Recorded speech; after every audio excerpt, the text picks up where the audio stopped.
എൽനിനോയ്ക്ക് ശേഷം ലാനിന എന്ന പ്രതിഭാസമാണ് ഇപ്പോൾ നമ്മൾ നേരിട്ടുകൊണ്ടിരിക്കുന്നത്. ഉയർന്ന താപനിലയ്ക്കും മഴക്കുറവിനും എൽനിനോ കാരണം ആകും എങ്കിൽ ശക്തമായ മഴയ്ക്കും പ്രളയത്തിനും കാരണമാകുന്ന പ്രതിഭാസമാണ് ലാനിന പ്രതിഭാസം. എന്താണ് ഈ പ്രതിഭാസങ്ങൾ തമ്മിലെ വ്യത്യാസങ്ങൾ എന്നത് പരിശോധിക്കാം. ഈ റിപ്പോർട്ടോടുകൂടി ന്യൂസ് ടെൻസ് പൂർണ്ണമാകുന്നു. നമസ്കാരം. എൽനിനോയ്ക്ക് ശേഷം ലാനിന എന്ന പ്രതിഭാസം വരുമെന്നാണ് മുന്നറിയിപ്പ്. എന്താണ് ഈ രണ്ട് പ്രതിഭാസം എന്ന് ഒന്ന് ചുരുക്കത്തിൽ നോക്കാം. പസഫിക് സമുദ്രത്തിന്റെ ചില ഭാഗങ്ങളിൽ സമുദ്ര താപനില ഉയരുന്ന ഒരു സ്വാഭാവികമായ പ്രതിഭാസമാണ് എൽനിനോ. 2 മുതൽ 7 വർഷം കൂടുമ്പോൾ ആവർത്തിക്കുന്ന ഒരു പ്രതിഭാസമാണിത്. 9 മുതൽ 12 മാസം വരെ ഇത് നീണ്ടു നിൽക്കും.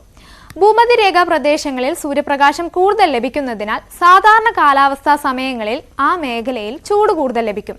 അതുകൊണ്ട് തന്നെ പസഫിക് സമുദ്രത്തിന്റെ ഈ ഭാഗത്തെ വെള്ളത്തിനും ചൂട് കൂടുതലായിരിക്കും.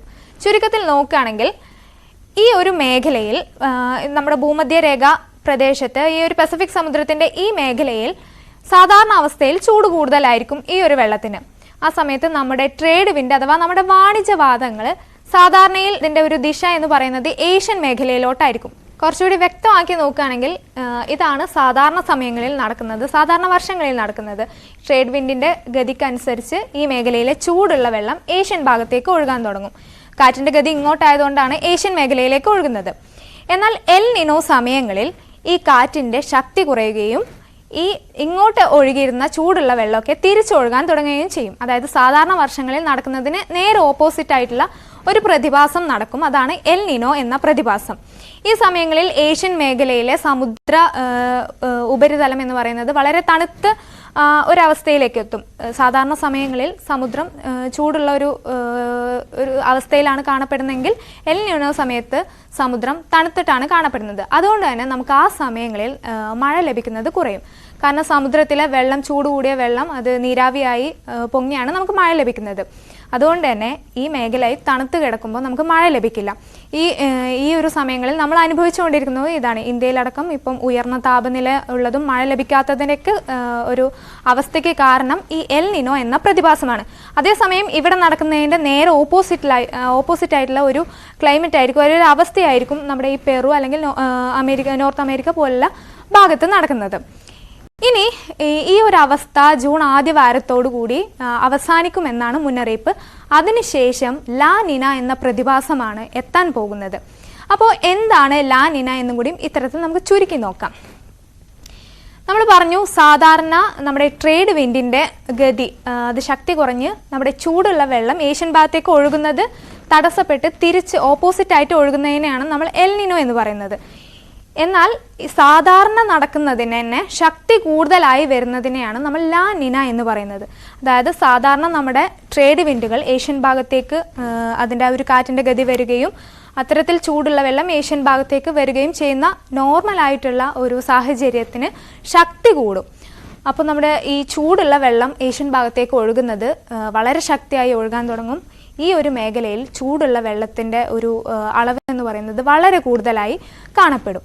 അതുകൊണ്ട് തന്നെ ഈ മേഖലയിൽ നമ്മുടെ ഏഷ്യൻ ഭാഗത്ത് മഴ കൂടുതലായി ലഭിക്കും. ഈ സമയത്ത് ഈ ഒരു മേഖലയിൽ നമ്മുടെ നോർത്ത് അമേരിക്ക, പെറു പോലുള്ള മേഖലയിൽ തണുത്തൊരു മേഖലയായിരിക്കും സമുദ്രനിരപ്പ് എന്ന് പറയുന്നത്.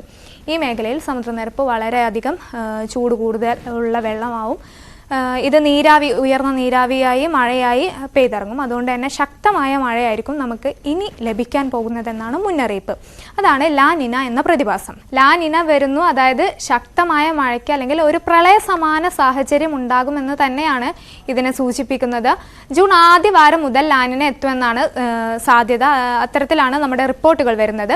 ഇനി ചുരുക്കത്തിൽ പറഞ്ഞാൽ ഈ ലാനിന അല്ലെങ്കിൽ എൽനിനോക്കെ നമ്മളെ എങ്ങനെ എഫക്റ്റ് ചെയ്യാൻ പോകുന്നതെന്ന് വെച്ചാൽ, എൽനിനോ താപനില ഉയരും. അതായത് നമ്മുടെ ഇപ്പോൾ കടന്നു പോയിക്കൊണ്ടിരിക്കുന്ന ഒരു സാഹചര്യം, താപനില ഉയർന്നതായിരിക്കും. ഇന്ത്യയിൽ മഴ ദുർബലമാകും, വരൾച്ചയ്ക്ക് വഴിവെക്കും, കാർഷിക മേഖലയെ ബാധിക്കും, വിളയുടെ ഉൽപ്പാദനം കുറയും. നമ്മളിപ്പോൾ അനുഭവിച്ചുകൊണ്ടിരിക്കുന്ന ഒരു സാഹചര്യം തന്നെയാണ്. നെല്ല്, ചോളം, നിലക്കടല, പയർവർഗ്ഗങ്ങൾ തുടങ്ങിയവയുടെ കൃഷികളെ ഇത് ബാധിക്കും. പരുത്തി, കരിമ്പ് വിളകൾക്കും നാശനഷ്ടമുണ്ടാകും. ഇനി ലാനിന അതായത് വരാൻ പോകുന്ന ഒരു സാഹചര്യം എങ്ങനെയാണ് നമ്മളെ ബാധിക്കുന്നതെന്ന് നോക്കിയാൽ മഴ കൂടും. സാധാരണ ലഭിക്കുന്നതിനേക്കാൾ കൂടുതലായിരിക്കും നമുക്ക് മഴ ലഭിക്കുന്നത്. അതായത് ശരാശരിക്ക് മുകളിൽ മഴ ലഭിക്കും. ശക്തമായ കാറ്റ്, കൊടുങ്കാറ്റിന് സമാനമായി അല്ലെങ്കിൽ ഒരു കൊടുങ്കാറ്റ് ഉണ്ടാവാനുള്ള സാധ്യതയൊക്കെ ഉണ്ട്. ശരാശരിയേക്കാൾ കൂടുതൽ തണുപ്പ് ലഭിക്കും. മഴക്കെടുതിക്ക് സാധ്യത, കൃഷിയിൽ നാശനഷ്ടം. കൂടുതലായി മഴ ലഭിക്കുമ്പോൾ നമുക്കറിയാം അതിശക്തമായ സാധാരണയേക്കാൾ കൂടുതലായിട്ട് ലഭിക്കുമ്പോൾ എന്തായാലും മഴക്കെടുതി ഉണ്ടാവും. നമ്മുടെ കൃഷിയൊക്കെ അത് വല്ലാതെ ബാധിക്കും. അപ്പോൾ ഇത്തരത്തിലാണ് ലാനിനോയും എൽ നിനോയും നമ്മളെ ബാധിക്കാൻ പോകുന്നത്. അപ്പോൾ എന്തായാലും ലാനിന വരുമെന്ന മുന്നറിയിപ്പ് നിലനിൽക്കെ നമുക്ക് ജാഗ്രതയോടെ ഇരിക്കാം.